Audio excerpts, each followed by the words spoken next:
আসসালামু আলাইকুম। প্রিয় শিক্ষার্থীরা, আশা করি সকলেই ভালো আছো। আল্লাহর রহমতে এবং তোমাদের দোয়ায় আলহামদুলিল্লাহ আমি ভালো আছি। অনলাইন ক্লাসে সকলকে স্বাগত।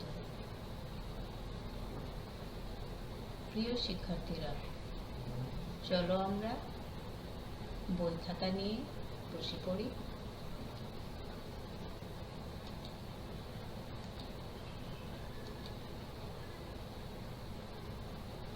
উপস্থাপনায় আমি শাহনাজ বেগম, সহকারী শিক্ষক, Kaniz Fatema girls school and college.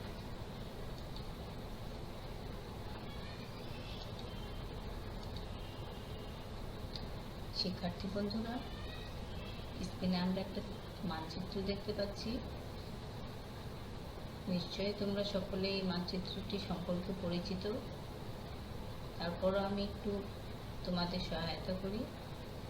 সবুজের মাঝে লাল বৃত্ত, হ্যাঁ ঠিক, তোমাদের অনুমানটাই ঠিক। এটি বাংলাদেশের মানচিত্র, আমাদের দেশের মানচিত্র। শিক্ষার্থী বন্ধুরা, পাশে আমরা আরেকটা ছবি দেখতে পাচ্ছি, জাতীয় পতাকা হাতে।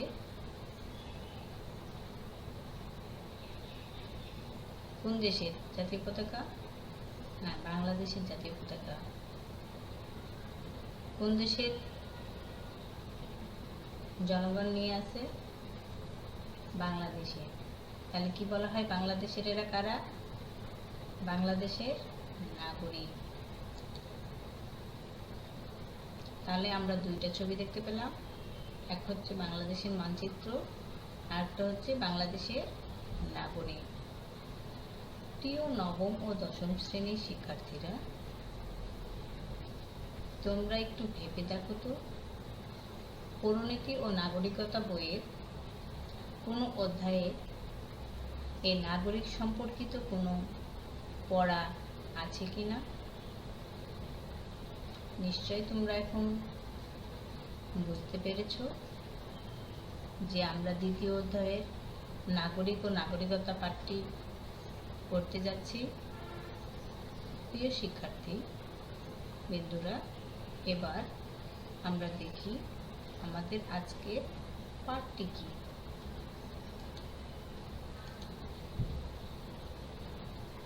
পাঠের বিষয় হচ্ছে নাগরিক ও নাগরিকতা, অধ্যায় দ্বিতীয়। অধ্যায়ের নাম নাগরিক ও নাগরিকতা, বিষয় পৌরনীতি ও নাগরিকতা, শ্রেণী নবম ও দশম। শিক্ষার্থী বন্ধুরা, এখন আমরা স্ক্রিনে একটি ছবি দেখতে পাচ্ছি। যখন ঠিক 2500 বছর পূর্বে প্রাচীন গ্রীসে যখন নগর রাষ্ট্র ছিল, তখনকার একটি ছবি আমরা এখন স্ক্রিনে দেখতে পাচ্ছি। এখন দেখতে পাচ্ছি জনগণ দেশের। এরপর একটি দেশের মানচিত্র, বাংলাদেশের মানচিত্র। এরপর হচ্ছে বাংলাদেশের নাগরিক। তাহলে প্রাচীন গ্রীসের ছবি, তারপরে নাগরিক, বাংলাদেশের মানচিত্র, বাংলাদেশের নাগরিক। এই যে এতক্ষণ ধরে আমরা নাগরিক বলছি, এই নাগরিক শব্দটির উৎপত্তি কোথা থেকে, এই সম্পর্কে জানলে কেমন হয় শিক্ষার্থীরা? এসো আমরা এই নাগরিক শব্দটির উৎপত্তি কোথা থেকে হয়েছে এই সম্পর্কে জানব। একটু ভালো করে লক্ষ্য করো শিক্ষার্থীরা। নাগরিক শব্দের ইংরেজি প্রতিশব্দ সিটিজেন, যা এসেছে ল্যাটিন শব্দ সিভিস থেকে। তাহলে কি হলো? নাগরিক শব্দের ইংরেজি প্রতিশব্দ হচ্ছে সিটিজেন, যা এসেছে ল্যাটিন শব্দ পৃথিবী থেকে। সাধারণভাবে নাগরিক শব্দটির দ্বারা নগরে বসবাসরত অধিবাসীকে বোঝায়। তাহলে কি বলছে? সাধারণভাবে যদি আমরা বলি, নাগরিক শব্দটির দ্বারা নগরে বসবাসরত অধিবাসীকে বোঝায়। এই নাগরিক শব্দটির সংজ্ঞা এক একজন এক একভাবে দিয়েছে। তার আগে প্রিয় শিক্ষার্থীরা, আমরা কি রাষ্ট্রবিজ্ঞানের জনকের নাম সবাই জানি? হয়তো তোমরা অনেকেই জানো, আবার অনেকের না জানা আছে। আজকে আমরা সকলেই রাষ্ট্রবিজ্ঞানের জনকের নামটি জেনে যাব। এই যে দেখো, রাষ্ট্রবিজ্ঞানের জনক অ্যারিস্টটল। তাহলে রাষ্ট্রবিজ্ঞানের জনকের নাম কি? অ্যারিস্টটল। এটি ভালোভাবে আত্মস্থ করে নাও, কারণ তুমি একজন পরিণতি পড়ার শিক্ষার্থী হিসেবে তোমার এটি জানা দরকার। তাহলে রাষ্ট্রবিজ্ঞানের জনক অ্যারিস্টটলের মতে সেই ব্যক্তি নাগরিক যে নগর রাষ্ট্রের প্রতিনিধিত্ব ও শাসন কার্যে সক্রিয়ভাবে অংশগ্রহণ করে। এটি হচ্ছে রাষ্ট্রবিজ্ঞানের জনক অ্যারিস্টটলের সংজ্ঞা। এই সংজ্ঞাটি থেকে আমরা সম্পূর্ণ না আংশিক একটি ধারণা পাই, যেটি আমাদের কি হচ্ছে, নাগরিকতার সম্পূর্ণটা ব্যাপক অর্থে ব্যবহৃত হচ্ছে এমন বিষয়টি স্পষ্ট হচ্ছে না। আরেকটি রাষ্ট্রবিজ্ঞানের নাগরিকের সংজ্ঞা একটু দেখি। যে ল্যাক্সির মতে যে ব্যক্তি রাষ্ট্রের সুযোগ সুবিধা গ্রহণ করে এবং রাষ্ট্রের প্রতি আনুগত্য স্বীকার করে তাকেই নাগরিক বলে। তাহলে তিনি কি বলছেন? যে ব্যক্তি রাষ্ট্রের সুযোগ সুবিধা গ্রহণ করেন, রাষ্ট্রের যে সুযোগ সুবিধাগুলো আছে সেগুলো গ্রহণ করেন এবং রাষ্ট্রের প্রতি আনুগত্য স্বীকার করেন তাকেই নাগরিক বলে। প্রিয় শিক্ষার্থীরা, দুটি সংজ্ঞায় আংশিক। আমরা ব্যাপকভাবে এবং নাগরিক কাকে বলে এই সংজ্ঞাটি পরবর্তীতে দেখব। একটু আমরা লক্ষ্য করি। নাগরিক হলো সেই ব্যক্তি যে রাষ্ট্রে স্থায়ীভাবে বসবাস করে, রাষ্ট্রের প্রতি আনুগত্য স্বীকার করে, রাষ্ট্রের প্রদত্ত অধিকার ভোগ করে এবং রাষ্ট্রের প্রতি কর্তব্য পালন করে তাকে ওই রাষ্ট্রের নাগরিক বলে। তাহলে কি হলো? নাগরিক হলো সেই ব্যক্তি, কোন ব্যক্তিকে বলছে? যে ওই রাষ্ট্রে স্থায়ীভাবে, শুধু বাস করলেই হবে না, 5 দিন 10 দিন 1 মাস 6 মাস 1 বছর এরকম না, স্থায়ীভাবে বসবাস করে, রাষ্ট্রের প্রতি আনুগত্য স্বীকার করে। আনুগত্য স্বীকার বলতে প্রয়োজনে দেশের জন্য জীবনও দিতে হতে পারে। যেমন 1971 সালে কি হয়েছে, যুদ্ধ হওয়ার সময় অনেকে নির্দ্বিধায় জীবন দিয়েছে। এরকম রাষ্ট্রের জন্য আনুগত্য স্বীকার করা মানে জীবনও দিতেও দ্বিধাবোধ করবে না। আনুগত্য স্বীকার। রাষ্ট্র প্রদত্ত অধিকার ভোগ করে। রাষ্ট্র প্রদত্ত যে 3 ধরনের অধিকার আছে, একটা হলো সামাজিক অধিকার, রাজনৈতিক অধিকার, 3 হচ্ছে অর্থনৈতিক অধিকার। এই অধিকারগুলো কি করবে? ভোগ করবে। যেমন সামাজিক অধিকারের মধ্যে আছে স্বাধীনভাবে বসবাস, পরিবার গঠন, শিক্ষার অধিকার, জীবন ধারণের অধিকার, ধর্মচর্চার অধিকার। আবার আরেকটা হচ্ছে যে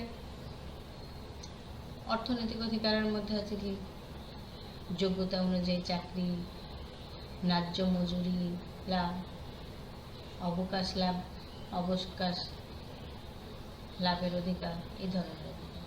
আরেকটা হচ্ছে রাজনৈতিক অধিকার। রাজনৈতিক অধিকারটা হচ্ছে নির্বাচনে ভোট দেওয়া, নির্বাচিত হয়ে নির্বাচনে জয়লাভ করা, এই ধরনের আবেদন, বিভিন্ন ধরনের অভাব অভিযোগ আবেদন করা, এইসব অধিকারগুলো ভোগ করে এবং রাষ্ট্রের প্রতি কর্তব্য পালন করে তাকে ওই রাষ্ট্রের নাগরিক বলে। কর্তব্য পালন করে বলতে যেমন ভোট দেওয়ার যেমন অধিকার আছে আমার, এই ভোট দিতে যাওয়াটা এটা আমার কর্তব্য। ভোট দিতে পারাটা হলো আমার অধিকার, কিন্তু দেওয়াটা হচ্ছে আমার কর্তব্য। দেশের আইন মান্য করা চলা, এই কর্তব্যগুলো পালন করা। আশা করি শিক্ষার্থী বন্ধুরা তোমরা নাগরিক কাকে বলে এটি বুঝতে পেরেছ। শিক্ষার্থী বন্ধুরা, এবার এতক্ষণ আমরা নাগরিক কাকে বলে তা সুস্পষ্টভাবে ধারণা পেয়েছি। এবার আমরা দেখব নাগরিক ও নাগরিকতা কি এক? আমরা বলছি নাগরিক ও নাগরিকতা, এই জিনিসটি কি আসলে এক? এই বিষয়টি এবার দেখব। নাগরিক ও নাগরিকতা কেউ কেউ একই অর্থে ব্যবহার করেন, কিন্তু এদের মধ্যে ভিন্ন ভিন্ন অর্থ রয়েছে। দেখো, নাগরিক ও নাগরিকতা কেউ কেউ একই অর্থে ব্যবহার করেন, কিন্তু এদের ভিন্ন ভিন্ন অর্থ রয়েছে, এর আলাদা আলাদা অর্থ রয়েছে। এখন দেখি নাগরিক ও নাগরিকতার মধ্যে পার্থক্যটা কি। নাগরিক হলো ব্যক্তির পরিচয়। একজন ব্যক্তির পরিচয় হচ্ছে নাগরিক। যেমন আমাদের পরিচয়, আমরা বাংলাদেশের নাগরিক। উদাহরণ হিসেবে আমরা যদি বলি, ধরো আমি বাংলাদেশ থেকে আমেরিকায় বেড়াতে গেছি বা কোনো কাজে গেছি, তখন আমি ওখানে যেয়ে যদি বলি আমি শাহনাজ বেগম, আমি কানিজ ফাতেমা গার্লস স্কুল অ্যান্ড কলেজের একজন টিচার, তাহলে আমাকে কি তারা চিনবে? এটা কি, এই পরিচয়টি কি আমার জন্য যথেষ্ট? আমেরিকাতে যে যথেষ্ট নেই, বা আমাকে ওভাবে কেউ চিনবেও না। কিন্তু আমি যদি বলি যে আমি বাংলাদেশের নাগরিক, তাহলে সে কি চিনবে? এই যে আমার পরিচয়টা, এই পরিচয়টাই নাগরিক। আমাদের এই পরিচয়, আমরা বাংলাদেশের নাগরিক, এই পরিচয়টাই এই নাগরিক দ্বারা পরিচিত হয়। পক্ষান্তরে দেখো, নাগরিকতা হলো ব্যক্তির মর্যাদা, অর্থাৎ রাষ্ট্রের নাগরিক হিসেবে ব্যক্তির যে মর্যাদা ও সম্মান পেয়ে থাকে তাকেই নাগরিকতা বলে। তাহলে আমি যে বাংলাদেশের নাগরিক, এই বাংলাদেশের নাগরিক হিসেবে যে মর্যাদা ও সম্মান পাবো সেটাই হলো নাগরিকতা। তাহলে নাগরিক হলো ব্যক্তির পরিচয়, আর নাগরিকতা হলো ব্যক্তির মর্যাদা। প্রিয় শিক্ষার্থীরা, আশা করি তোমরা নাগরিক ও নাগরিকতার পার্থক্যটি বুঝতে পেরেছ।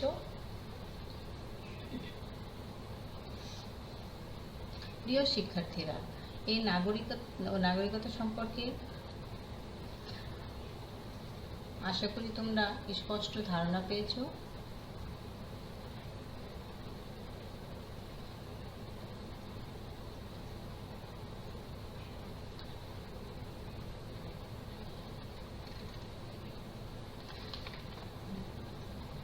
প্রিয় শিক্ষার্থীরা, নাগরিকতা অর্জনের পদ্ধতি সম্পর্কে এবার আমরা জানব। প্রিয় শিক্ষার্থীরা, এই নাগরিকতা অর্জন একটি রাষ্ট্রে কিভাবে নাগরিকেরা নাগরিকতা অর্জন করে সেই সম্পর্কে আমরা একটু ধারণা লাভ করব। নাগরিকতা অর্জনে রয়েছে আন্তর্জাতিক ও জাতীয় স্বীকৃতি বা পদ্ধতি বা উপায়। তাহলে আন্তর্জাতিকভাবে কি আছে? নাগরিকতা অর্জনের কিছু জাতীয় ও আন্তর্জাতিক স্বীকৃতি এবং কিছু পদ্ধতি বা উপায়।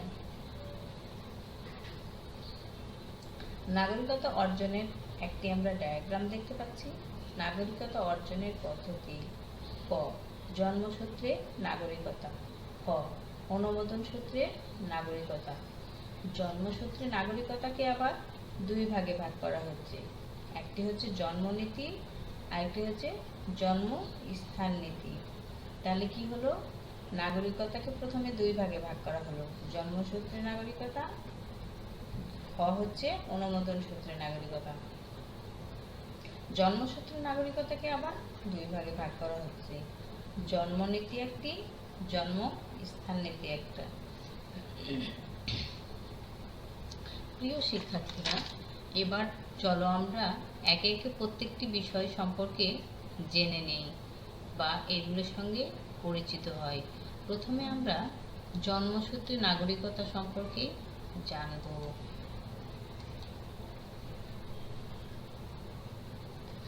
নাগরিকতা অর্জনের পদ্ধতি। ক, জন্মসূত্রে নাগরিকতা অর্জনের পদ্ধতি। প্রিয় শিক্ষার্থীরা, প্রথমে আমরা জন্মসূত্রে নাগরিকতা অর্জন কাকে বলে সেই বিষয়টি একটু দেখি। জন্মগ্রহণেই যখন নাগরিকতা অর্জনের ভিত্তি হিসেবে ধরা হয় তখন তাকে জন্মসূত্রে নাগরিকতা বলা হয়। এক্ষেত্রে দুটি নীতি অনুসরণ করা হয়। তাহলে কি হলো, প্রথমে জন্মগ্রহণই যখন নাগরিকতা অর্জনের ভিত্তি হিসেবে ধরা হয়, মানে জন্মগ্রহণ কোথায় করছে তার ভিত্তি হিসেবে ধরা হয় নাগরিকতা, তখন তাকে জন্মসূত্রে নাগরিক তা বলা হয়। এক্ষেত্রে দুটি নীতি অনুসরণ করা হয়, এক হলো জন্মনীতি, দুই হচ্ছে জন্ম স্থান নীতি। প্রিয় শিক্ষার্থীরা, এবার আমরা একটু জন্মনীতি সম্পর্কে দেখি। এই নীতি অনুযায়ী পিতা মাতার নাগরিকতা দ্বারা সন্তানের নাগরিকতা নির্ধারিত হয়। জন্মনীতি তাহলে কি হলো, পিতা মাতার নাগরিকতা দ্বারাই সন্তানের নাগরিকতা নির্ধারিত হয়। এক্ষেত্রে যে দেশে বা যেখানে জন্মগ্রহণ করুক না কেন, মানে সন্তান যেখানেই বা জন্মগ্রহণ করুক, যে দেশে বা যেখানেই করুক না কেন, পিতা মাতার নাগরিকতা দ্বারাই সন্তানের নাগরিকতা নির্ধারিত হয়। এখানে মোট কথা কি বলছে, যে সন্তান কোথায় জন্মগ্রহণ করলো সেটা বিষয় না, পিতামাতা যে দেশের নাগরিক তার দ্বারাই নাগরিকতা নির্ধারিত হয়। উদাহরণস্বরূপ বলছি, যেমন বাংলাদেশের এক দম্পতি যুক্তরাজ্যে গিয়ে একটি সন্তান জন্ম দিল। বাংলাদেশের এক দম্পতি যুক্তরাজ্যে গিয়ে একটা সন্তান জন্ম দিল। এই নীতি অনুসারে ওই সন্তান বাংলাদেশের নাগরিকতা লাভ করবে, কারণ তার পিতামাতা বাংলাদেশের নাগরিক। তাহলে কি হচ্ছে, যে বাংলাদেশের এক দম্পতি যুক্তরাজ্যে গিয়ে একটা সন্তান জন্ম দিল, সে সন্তান বাংলাদেশের নাগরিক হবে কেন? কারণ হচ্ছে তার পিতা এবং মাতা দুজনেই বাংলাদেশের নাগরিক, তাই সে সন্তানটি বাংলাদেশের নাগরিকতা লাভ করবে। এটাই হচ্ছে জন্মনীতি। আশা করি তোমরা এটি বুঝতে পেরেছ। এবার দেখি জন্মস্থান নীতি। জন্মস্থান নীতি, এই নীতি অনুযায়ী পিতামাতা যে দেশেরই নাগরিক হোক না কেন, সন্তান যে রাষ্ট্রে জন্মগ্রহণ করবে সে ওই রাষ্ট্রের নাগরিকতা লাভ করবে। শিক্ষার্থীরা একটু খেয়াল করো, জন্মসূত্রে নাগরিকতা কি বলেছিল জন্মনীতি অনুযায়ী, যে পিতামাতা যে দেশে জন্মগ্রহণ করবে সন্তান, পিতামাতা যে দেশে সে অনুযায়ী নাগরিকতা লাভ করবে। কিন্তু এখানে বলছে এই নীতি অনুযায়ী পিতামাতা যে দেশেরই নাগরিক হোক না কেন, মানে বাবা মা যে দেশেরই নাগরিক হোক সেটা বিষয় না, সন্তান যে রাষ্ট্রে জন্মগ্রহণ করবে, মানে সন্তানটা কোন রাষ্ট্রে জন্মগ্রহণ করলো সেই রাষ্ট্রের নাগরিকতা লাভ করবে। এখানে পিতামাতা কোন দেশের সেটা বিষয় না, এখানে কোথায় জন্মগ্রহণ করলো সেটা বিষয়। যেমন বাংলাদেশের পিতামাতার সন্তান মার্কিন যুক্তরাষ্ট্রে জন্মগ্রহণ করলে সেই সন্তান মার্কিন যুক্তরাষ্ট্রের নাগরিকতা লাভ করবে। বলছে কি, যে একজন দম্পতির সন্তান যে দেখা গেল যে মার্কিন যুক্তরাষ্ট্রে জন্মগ্রহণ করলো, সেই সন্তান মার্কিন যুক্তরাষ্ট্রের নাগরিকতা লাভ করবে। এই নীতি অনুযায়ী কোনো বাবা মার সন্তান দেশের জাহাজ বা দূতাবাসে জন্মগ্রহণ করলেও জাহাজ বা দূতাবাস যে দেশের সে ওই দেশের নাগরিক হবে। মোট কথা এখানে বলা যেতে পারে যে ও একটি সন্তান, একটি দম্পতির সন্তান পিতামাতা যেখানে যে দেশেরই হোক সেটা বিষয় না, ও যে দেশে জন্মগ্রহণ করবে সে দেশের নাগরিকতা লাভ করবে। এক্ষেত্রে শুধু দেশেই জন্মগ্রহণ করলে বিষয় না, সেটা হচ্ছে সেখানে যদি কোনো দূতাবাসে কিংবা জাহাজেও জন্মগ্রহণ করবে, ওই দূতাবাস এবং জাহাজ যে দেশের হবে সে দেশে সে নাগরিকতা লাভ করবে। বিশ্বের অধিকাংশ দেশ জন্মনীতি অনুসরণ করে, বাংলাদেশ তার মধ্যে একটি। তাহলে বিশ্বের বেশিরভাগ দেশ কি নীতি অনুসরণ করে? জন্মনীতি। অন্যদিকে আমেরিকা, কানাডা সহ কয়েকটি দেশ জন্মস্থান নীতি মাধ্যমে নাগরিকতা নির্ধারণ করে। তাহলে কি হচ্ছে, বিশ্বের যে বেশিরভাগ দেশ আছে সেটাই জন্মনীতি অনুসরণ করে।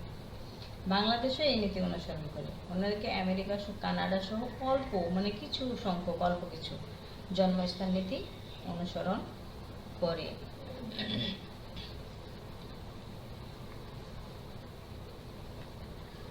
প্রিয় শিক্ষার্থীরা, আশা করি তোমরা জন্মনীতি ও জন্মস্থান নীতি সম্পর্কে স্পষ্টভাবে ধারণা পেয়েছ এবং বুঝেছ যে জন্মনীতি এবং জন্মস্থান নীতি দ্বারা কিভাবে নাগরিকতা অর্জন হয়। প্রিয় শিক্ষার্থীরা, পরবর্তীতে নাগরিকতা সম্পর্কে যে কিভাবে কতগুলো শর্ত বা আবেদনের মাধ্যমে নাগরিকতা লাভ করা যায় এই সম্পর্কে জানব। প্রিয় শিক্ষার্থীরা, উদাহরণস্বরূপ আমি যদি বলি, তুমি একদিন স্কুলে এসেছো, আসার পরে কোনো কারণে তোমার মানে শরীরটা অসুস্থ, তখন তুমি কি করো? শ্রেণী শিক্ষকের কাছে ছুটির কথা বললে সে একটি আবেদন করতে বলে। সে আবেদনটা কি হয়? শ্রেণী শিক্ষক তারপরে প্রিন্সিপাল স্যারের কাছে গিয়ে অনুমতির মাধ্যমে তুমি ছুটি পাও, কিন্তু সেখানে কিছু শর্ত থাকে। হয় তোমাকে তোমার বাড়ি থেকে কেউ এসে, বাবা অথবা মা এসে তোমাকে নিয়ে যাবে, কিংবা তোমার বাবা অথবা মার সঙ্গে মোবাইলে কথা বলে পাঠানো হবে কিনা তোমাকে এ ব্যাপারে নিশ্চিত হয়ে ছুটি দেওয়া হয়।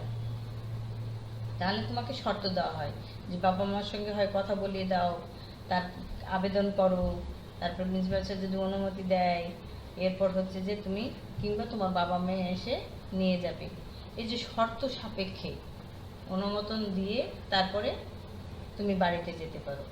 এরকমই অনুমোদন সূত্রে নাগরিকতা।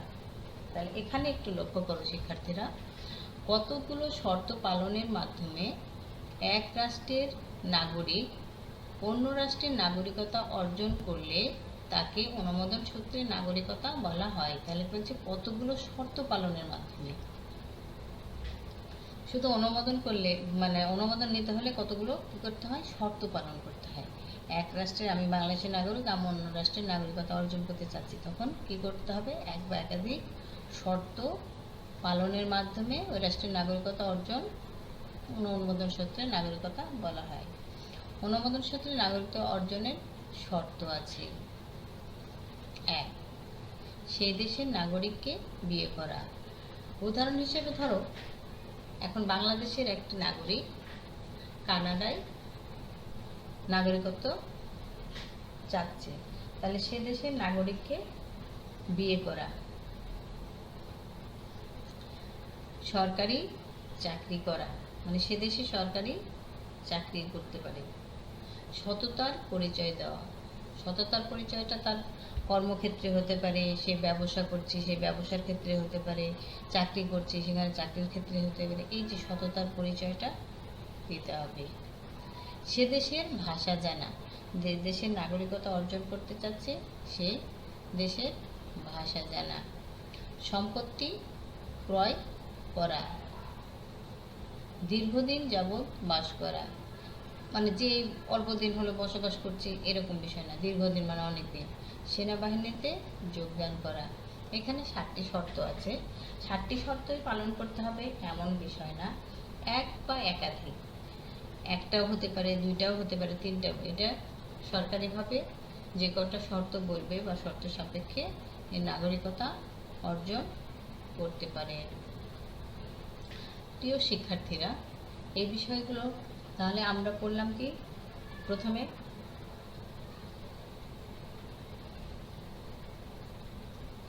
মনে আছে কি আমরা কি পড়েছি? প্রথমে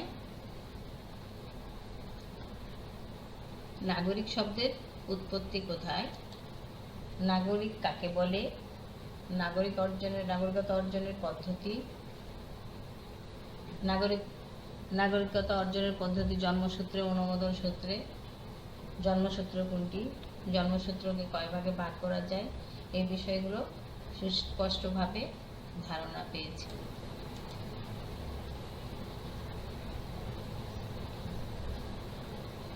মূল্যায়ন। নাগরিক কাকে বলে? নাগরিকতা অর্জনের পদ্ধতি কয়টি ও কি কি? নাগরিকতা কাকে বলে? আইনগত অধিকার কি?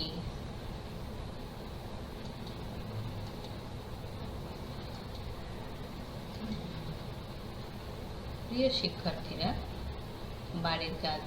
অনুমোদন সূত্রে নাগরিকতা অর্জনের পদ্ধতি ব্যাখ্যা করো।